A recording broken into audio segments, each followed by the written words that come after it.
নানা আয়োজনের মধ্য দিয়ে দর্শক নন্দিত টেলিভিশন চ্যানেল এনটিভির প্রতিষ্ঠা বার্ষিকী উদযাপন করা হয়েছে।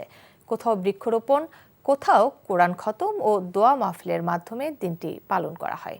বিস্তারিত ইমরুল কায়েসের ডেস্ক রিপোর্ট। এতিম শিশুদের নিয়ে আলোচনা সভা, দোয়া মাহফিলের মাধ্যমে এনটিভির প্রতিষ্ঠাবার্ষিকী উদযাপন করা হয়েছে মাদারীপুরে। এ সময় শিশুদের নিয়ে কেক কাটা ও আনন্দ র্যালি করা হয়।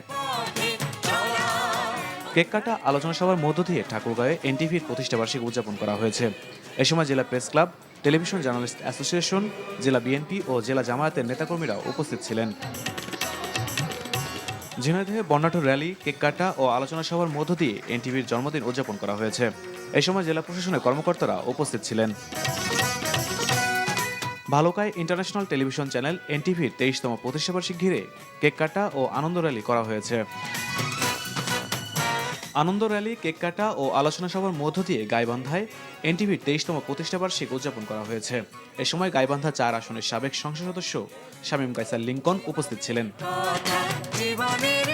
সময়ের সাথে আগামীর পথে এই স্লোগানকে সামনে রেখে দর্শক নন্দিত টেলিভিশন চ্যানেল এনটিভির প্রতিষ্ঠাবার্ষিকী উদযাপন করা হয়েছে জয়পুরহাটে। মাদ্রাসার এতিম শিশুদের মাঝে মাস্ক, খাবার বিতরণ এবং দোয়া মাহফিলের আয়োজন করা হয়। আনন্দ শোভাযাত্রা, কেক কাটা ও সুধী সমাবেশ সহ নানা আয়োজনে চুয়াডাঙ্গায় জনপ্রিয় টেলিভিশন চ্যানেল এনটিভির প্রতিষ্ঠাবার্ষিকী উদযাপন করা হয়েছে।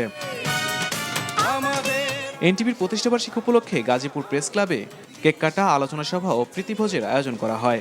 এ সময় গাজীপুর মেট্রোপলিটন পুলিশের কমিশনার ডক্টর নাজমুল কবির খান সহ অনেকে বক্তব্য রাখেন। শিশুদের নিয়ে কেক কাটা, শুভেচ্ছা বিনিময় ও আলোচনা সভার মাধ্যমে এনটিভির 23তম প্রতিষ্ঠাবার্ষিকী উদযাপন করা হয়েছে খাগড়াছড়িতে।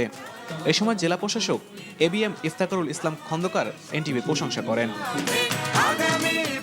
Imrul Kayes, NTV news desk. Bundle থাকলে প্রতি সেনমানিতে টাকা বাঁচবে। বিকাশ সেনমানি বান্ডেল কিনে জিতুন প্রতি লেনদেনে।